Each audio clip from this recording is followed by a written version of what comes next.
હવે જોઈ શકો છો અટાઈટ બીજ તો અત્યારે નથી જોઈ છે. પહેલાં અડધું કટિંગ કરવામાં આવે છે ને અડધું સરસ મજાના ગુંદી પપ્પા તુલસી છે. હાય ગાઈસ, કેમ છો? તો ફરીથી અમારા એક નવા વ્લોગમાં તમારું હાર્દિક સ્વાગત છે ને ફરીથી આજે સવારમાં આવી ગયા છે વાડીએ. જોઈ શકો છો કંઈક આવું વાતાવરણ છે અને સરસ મજાના સુરજ દાદા ઉગી ગયા છે. તો તમને સુરજ દાદાના પહેલાં તો સવારમાં દર્શન કરાવી દઈએ. અને કંઈક આવું વાતાવરણ છે અને આપણે બાઇક અહીંયા પાર્કિંગ કરી દીધું છે, જોઈ શકો છો ખેતરમાં. અને અહીંયા આપણે થોભલીઓ પણ લગાવી દીધી છે કારણ કે બાજુમાં છે નેળિયું. તો તમે જોઈ શકો છો આ છે નેળિયું અને આ બાજુ જઈ રહ્યું છે. તો કારણ કે નીલ ગાય રોજ નેળિયાથી આવતું હોય તો આપણા ખેતરમાં ના ઘૂસી જાય. પણ આ પણ થોડું બાકી રહી ગયું છે તો તે પણ કરવું પડશે. પણ અત્યારે તો કંઈ વાવેતર નથી. તો જોઈ શકો છો કંઈક આવું વાતાવરણ છે. તો આપણે ચાલો ખેતરમાં એન્ટ્રી કરીશું. તો બધા મિત્રો કોમેન્ટમાં જય માતાજી લખી દેજો. અને મિત્રો બોથો તો જુઓ કેવા થઈ ગયા છે. જે આપણે બુલેટ ઘાસ વાવ્યું હતું કારણ કે પાણી તો આવતું નહોતું, પણ આપણે થોડા વૃક્ષ હટાવી દીધા હતા જેના કારણે ગાડી અહીંયા ફસાઈ ગઈ હતી. એ કંઈક આવું થઈ ગયું છે. તો ખેડશું એટલે કમ્પ્લીટ થઈ જશે. તો ગાઈસ હવે આપણે જઈશું અંદરના ભાગમાં. તો તમને કેવું છે તો બતાવીશું. તો વિડીયોમાં બન્યા રહેજો અને ચેનલમાં નવા હોય તો ચેનલને સબસ્ક્રાઈબ કરી દેજો. અને વિડીયોને લાઇક ના કરીએ તો મિત્રો ફટાફટ જઈને પહેલાં તો તમે વિડીયોને લાઇક કરી આવો. તો મિત્રો અત્યારે આપણે જોઈ શકો છો વાડીએ કંઈક આવું વાતાવરણ છે. અત્યારે તો વાવેતર નથી.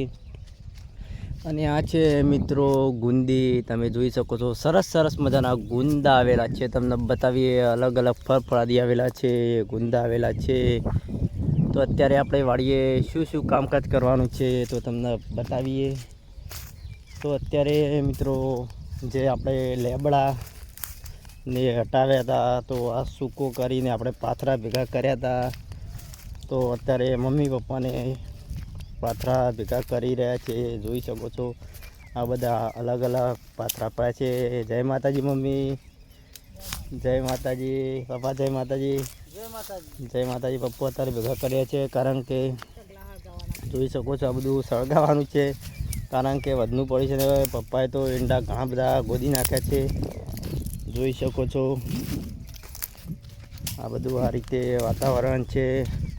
મિત્રો અહીંયા તો કંઈ નથી, પણ રાજસ્થાન બાજુ તો જે આ એરંડા હોય છે તેના નાના ટુકડા કરો તો કહેવાય છે કે 13 રૂપિયે ક્વિન્ટલ જાય છે, 13 રૂપિયે કિલો કંઈક જાય છે. આના નાના ટુકડા કરો તો એરંડાના. આપણે ગામડાઓમાં તો એટલું બધું દૂર કોણ લઈ જઈ શકે. જોઈ શકો છો કેટલા બધા ઢગલા પડ્યા છે. બધા અહીંયા ઢગલા પડી રહ્યા છે, જોઈ શકો છો. અને અડધા આપણે ગોદવાના પણ બાકી છે.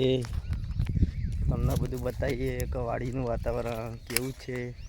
આપણે હવે બાજુના ખેતરમાં તમને બતાવીએ કે અમારે તો આટલું બધું કામકાજ પતી ગયું. તો હજુ અમારા રાધુ સંઘ, અમારા ખાસ યુટ્યુબ સબસ્ક્રાઈબર્સ, તેમનું પણ ખેતર બતાવીએ. તેમની વાડીએ પણ હજુ તો ઘણું બધું કામકાજ બાકી છે. એ મિત્રો અહીંયા સરસ મજાની તુલસી, પપ્પા તુલસી છે ને, તુલસીનો છોડ છે ને પપ્પા? તુલસીનો છોડ, સરસ મજાનો તુલસીનો છોડ ખેતરમાં વાવેલો છે, જોઈ શકો છો તમે. અને ઘણા બળતણ માટે જે જાડા એરંડા હોય તો તેમના કામ લેવા હોય તો મિત્રો આ રીતે કટિંગ કરવામાં આવે છે, જોઈ શકો છો. જેથી ફરીથી પહેલાં અડધું કટિંગ કરવામાં આવે છે અને અડધું કટિંગ ફરી વાર કરવામાં આવે છે, જેથી બળતણ માટે લાકડા એરંડાના કામ આવે. જોઈ શકો છો કંઈક આ રીતે વાતાવરણ છે. હરેશભાઈના તો ઘણા બધા ઈંડા હજુ ફલાવવાના બાકી છે. અને લીમડો છે એના બોથા છે, અત્યારે તો ત્રાસ છે તેના કારણે બાકી રહી ગયા છે. જો લીમડા હટાવ્યા હતા તે પણ અહીંયા હજુ તો નિશાની રહી ગઈ, લીમડા જતા રહ્યા. જોઈ શકો છો આ બધા લીમડા હટાવેલા છે અને આ બધો કચરો સાફ કરવાનો છે આપણે ખેતરમાં. અને અહીંયાથી પાણી આવે છે, તમે આગલા વિડીયોમાં જોઈ જશે મિત્રો. અને આ બધો લીમડાનો વધેલો આપણે થોડા બળતણ કાઢીશું અને થોડા સળગાવી દઈશું. તો હવે આપણે જઈશું પેલી બાજુમાં. તો તે બાજુમાં શું છે તો તમને બતાવીએ. બધા મિત્રો વિડીયોમાં બન્યા રહેજો. આ કંઈક વાડીનું અહીંયા વાતાવરણ આવું છે. તો મિત્રો તમને એ તો નહીં ખબર હોય કે રોજભાઈ બધા ઈંડા તો ગોદ્યા નથી, તો કયા કયા ઈંડા ગોદવાના બાકી છે તો તે પણ તમને બતાવી દઈએ.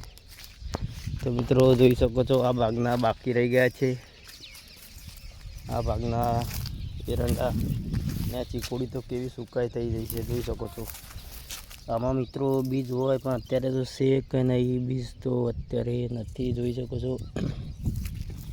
નથી અત્યારે તો બીજ. અને એરંડા થોડા થોડા બાકી રહી ગયા છે જોઈ શકો છો. અત્યારે તો માળો નથી આવી કારણ કે એક વરસાદ આવીને ગયો તો માળો હવે તો પતી ગયો છે, અંત આવી ગયો છે એરંડાનો. અને આ પણ આપણે તોડીને હજુ સાફ કરવાનું બાકી રહી ગઈ છે. કુંડી નવી બનાવી છે, આ કુંડી તોડી નાખેલી છે તો તે પણ આપણે સાફ કરવાનું બાકી છે. સામે દૂર પણ એવું ને એવું પડી રહ્યું છે જોઈ શકો છો. આપણું નથી, બાજુના ખેતરનું છે પણ ખેડી નાખ્યું છે ને પડી છે તો પલળી ગઈ છે જોઈ શકો છો. ઘણા એરંડા તો હજુ એવા ને એવા ઊભા છે. માળો પણ એવી ને એવી છે જોઈ શકો છો. ઘણી જગ્યાએ એરંડાને વીણવાનું કહે, આપણી જગ્યાએ અહીંયા એરંડા વીણવાનું કહે છે જોઈ શકો છો. આ રીતે કંઈક એરંડા હવે બાકી રહી ગયા છે. આ રીતે પંખીડા બધા ફરી ગયા છે અને કેલબરાટ વાડીનો અવાજ છે. અને મિત્રો તમે એવું સમજતા છો કે તમારા રોજભાઈ બોર કેટલો દૂર છે અને કેટલા દૂરથી પાણી આવે છે, તો હું તમને ઝૂમ કરીને બતાવી દઉં કે આ સામે કુંડી દેખાય તેની પાછળ જ બોર છે. આપણે વધારે આગો નથી, જે આપણા લાઈવમાં આવે છે વનરાજભાઈ કરી તેમનો જ બોર છે અને નજીક જ છે મિત્રો જોઈ શકો છો. તો મિત્રો અહીંયા ખેતરમાં વાડિયામાં એક અમને નથી ગમતું કારણ કે આવી મોટી મોટી જીબીની લાઈનો અહીંયાથી નીકળે છે, તે વાડી ઉપર થઈ નીકળે તો બહુ રિસ્ક હોય છે કે કોઈ ટાઈમ ચોમાસું હોય, વધારે વરસાદ હોય અને ખેતરમાં ભેંસો માટે ઘાસચારો લેવા આવ્યા હોય અને કરંટ પણ આવી શકે છે, તેનો પણ ભય થઈ શકે છે. આ મિત્રો આ છે અર્થિંગના ધોબલા પણ નાખેલા છે અને તેના તોણિયા પણ નાખેલા છે. તો એક અહીંયા નાખેલો હતો તો અમે એના યોગેશભાઈ બેવાઈએ અહીંયાથી નીકાળી દીધો તો જોઈ શકો છો. બહુ લંબુ છે અને યોગેશભાઈ બેવાઈએ અહીંયાથી નીકાળી દીધો હતો. અહીંયા પણ અર્થિંગ પટ્ટી નાખેલી છે. જો આ છે અર્થિંગ પટ્ટી છે જોઈ શકો છો. તો આપણે હવે 2 દિવસમાં ખેતર ખેડવા ટ્રેક્ટર પણ આવશે. હજુ ખાતર નખાવાનું બાકી રહી ગયું છે તો ખાતર નખાવીશું. આવા એરંડા હોય તો મિત્રો બળતણ માટે કામ આવે જોઈ શકો છો. આવા એરંડા હોય તો બળતણ માટે કામ આવે. સામેની બાજુમાં પણ બહુ મોટી, જેમ કહેવાય છે કે 200 kV વોલ્ટની બહુ મોટી લાઈન છે, તમે જોઈ શકો છો. હજુ તો બહુ લીલા ઢગલા છે જોઈ શકો છો એરંડાના. તે પણ હજુ 2 દિવસ સુકાશે તો ત્યારે આપણે તેને સળગાવવાનો ટાઈમ મળશે. અત્યારે તો અમુક નીચેની ટોચો તો સળગી ગઈ છે, સુકાઈ ગઈ છે પણ માપની બાકી છે. મમ્મીને અત્યારે સવારમાં આવ્યા હતા અને કારણ કે આપણે ઘરે જવાનું હતું તો થોડા બળતણ બાંધે છે મમ્મી અને પપ્પા. તો આપણે બાઇક ત્યાં પડી છે તો પહેલાં તો બાઇક બહાર નીકાળી અને આપણે થોડા ઘરે લઈ જઈશું કારણ કે આવ્યા છીએ તો ખાલી હાથે તો જવાય જ નહીં. તો બળતણ બાંધી રહ્યા છે અત્યારે. બળતણ બાંધી અને આપણે બાઇક ઉપર લઈ અને ઘરે નીકળશું. તો ત્યાં સુધી મિત્રો આપણે થોડા કોઈ દિવસ ખાધા નથી ગુંદાનો ટેસ્ટ કરી લઈએ કારણ કે વધારે પડતા મિત્રો ખાવાથી પેટમાં દુખે કહેવત એવી છે જોઈ શકો છો. ટેસ્ટ પણ સરસ મજાનો આવે છે. જે સિટીમાં તો પૈસાથી મળતા હોય પણ ગામડામાં તો મફત મળે. આનાથી પણ મોટા જે ગુંદા કે એ પણ સરસ મજાના આવે જોઈ શકો છો.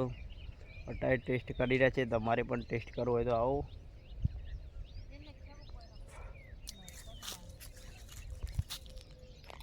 તો અત્યારે મમ્મીને હવે લઈને આવે છે ને આપણે બાઇક ઉપર નાખીને બાઇક બહાર નીકાળીશું અને હવે લઈને જઈશું ઘરે. જોઈ શકો છો બાઇક અહીંયા પડી છે, તમે જોઈ જશે. ત્યાં છે બહુ મોટો પીપળો છે, તમે જોઈ શકો છો મિત્રો. સામેના ભાગમાં બહુ મોટો પીપળો છે ને આ લાઈન છે. પહેલાં તો આપણે બાઇક બહાર નીકાળવું પડશે, કારણ કે એટલો બધો ભારો અહીંયાથી ઉપર થઈને નહીં નીકળે, કારણ કે બાજુમાં વાખડો છે.